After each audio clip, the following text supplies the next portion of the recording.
dia 18 de uma vida com propósito, e o tema hoje é Tendo uma Vida em Comum.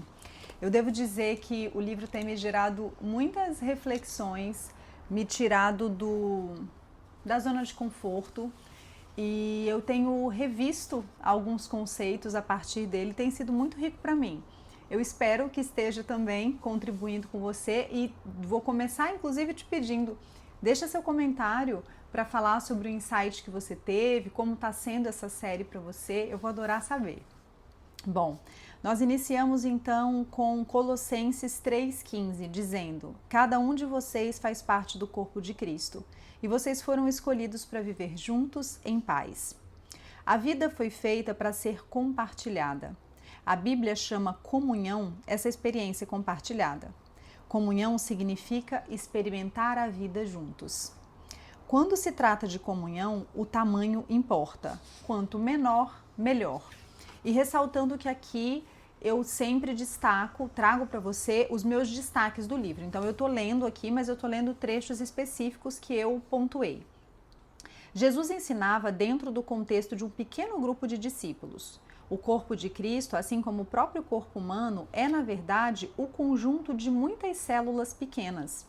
Por essa razão, todo cristão deve fazer parte de algum pequeno grupo dentro de sua igreja. É nesses encontros que ocorre a verdadeira comunhão. Deus fez uma fantástica promessa a respeito dos pequenos ajuntamentos de cristãos, pois onde se reunirem 2 ou 3 em meu nome, ali eu estou no meio deles. Infelizmente, mesmo que você frequente algum grupo, isso não é garantia de que irá experimentar comunhão real. Na verdadeira comunhão, as pessoas experimentam autenticidade.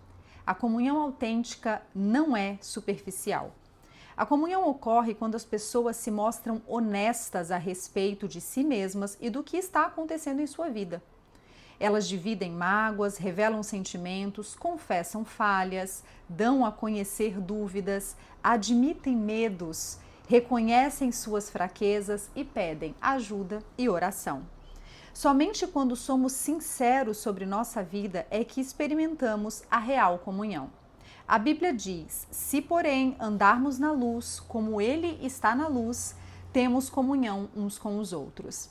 Se afirmarmos que estamos sem pecado, enganamos a nós mesmos. O mundo pensa que a intimidade ocorre no escuro, mas Deus diz que ela faz parte da luz.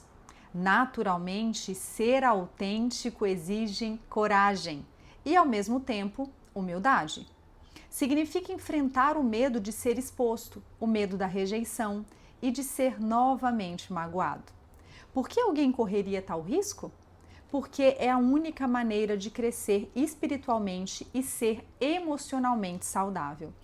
Isso aqui são algumas temáticas que a gente trabalha bastante na mentoria, porque justamente quando a gente pensa em autoconhecimento, quando a gente pensa em acessar a nossa identidade, a nossa essência, quando a gente pensa na autocompaixão, por exemplo, que é aprender a lidar com o nosso erro, com um olhar de acolhimento e buscando o aprendizado, né, buscando evolução, tudo isso provoca em nós, né, nos motiva a autenticidade, né, a exposição, porque a verdade é que todo ser humano quer se sentir amado, pertencente, importante. Então, quando eu me coloco aqui, por exemplo, para gravar um vídeo como esse, me sujeitando a julgamentos, a críticas e afins, eu estou correndo um risco de ser rejeitada. E isso a gente só consegue se colocar para fazer quando a gente busca, né, acessa essa autenticidade que tem a ver com entender a minha identidade única e especial, né? Então você supera esse contexto. E aí, como ele diz, essa é a única maneira de crescer espiritualmente e emocionalmente de forma saudável. Só cresceremos assumindo riscos. E o mais difícil de todos é ser honesto com você mesmo e com os outros. Na verdadeira comunhão, as pessoas experimentam reciprocidade. A reciprocidade é a essência da comunhão. Edificar relacionamentos recíprocos, compartilhar responsabilidades e ajudar uns aos outros.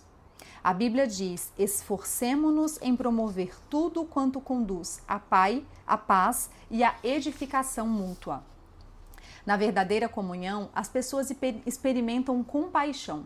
A compaixão diz: compreendo o que você está passando e o que você sente não é estranho nem absurdo. Alguns chamam a isso empatia, mas a palavra bíblica é compaixão. A compaixão satisfaz duas necessidades fundamentais do ser humano: a de ser compreendido e a de ter seus sentimentos respeitados. O problema é que estamos quase sempre tão ansiosos por corrigir situações que não temos tempo de sentir compaixão. Ou então estamos preocupados com as nossas mágoas.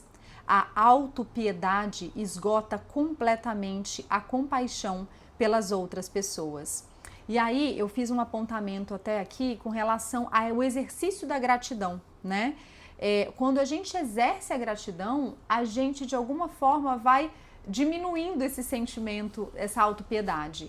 Então, olhar para a nossa vida com olhos de bênçãos, sendo grato pelo que a gente tem, e aqui pensar inclusive nos desafios, porque os desafios são oportunidades de crescimento, né? Então, quando a gente tem gratidão pelas vivências, a gente sai desse lugar de autopiedade e, consequentemente, a gente consegue se colocar mais a serviço, inclusive tendo mais compaixão pelo outro.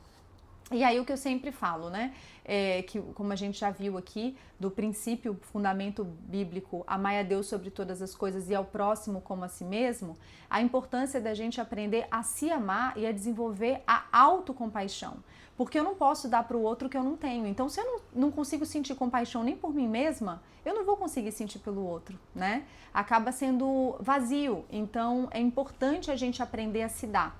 E aí, exatamente por isso que a gente trabalha a autocompaixão também, de forma muito profunda. E esse, inclusive, é um pilar que eu falo que dentro dos 6 pilares que a gente trabalha, na mentoria no caso, o da autocompaixão e do autovalor são os pilares que me fizeram concluir que eu não tinha autoestima, né? Ou que a minha autoestima era capenga, como eu digo.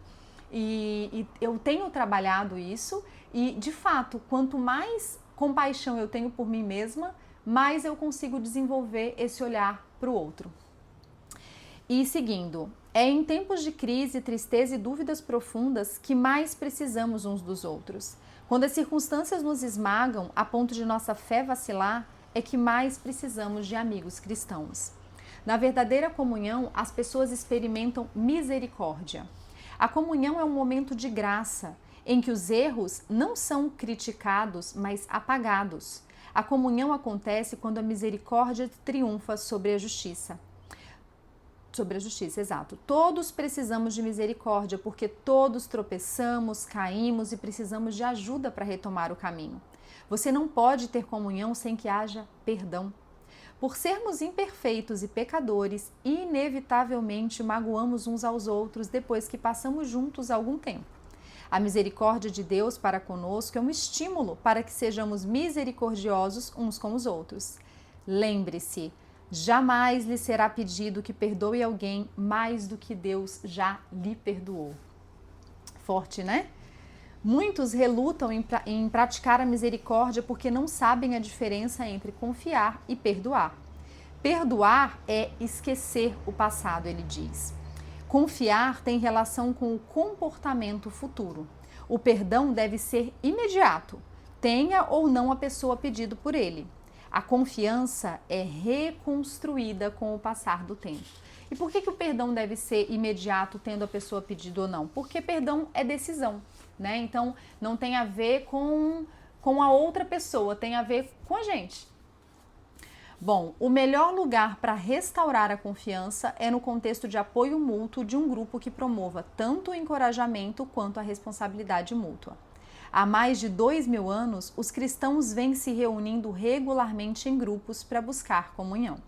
Espero que esse capítulo tenha deixado ansioso para experimentar a autenticidade, a reciprocidade, a compaixão e a misericórdia da verdadeira comunhão.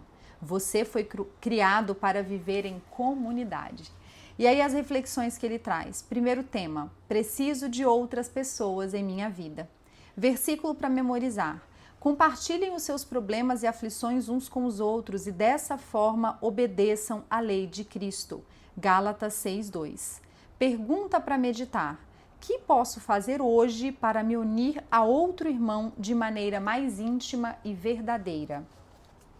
Bom, a minha resposta para esse, já te convido a fazer a sua reflexão nesse momento. A minha resposta foi: primeiro, decidir. Tudo parte de uma decisão, tudo parte de uma escolha. E segundo, não julgar. Olhar para ele com compaixão, no caso, perdoando possíveis falhas e acolhendo em amor. Terceiro, sendo vulnerável.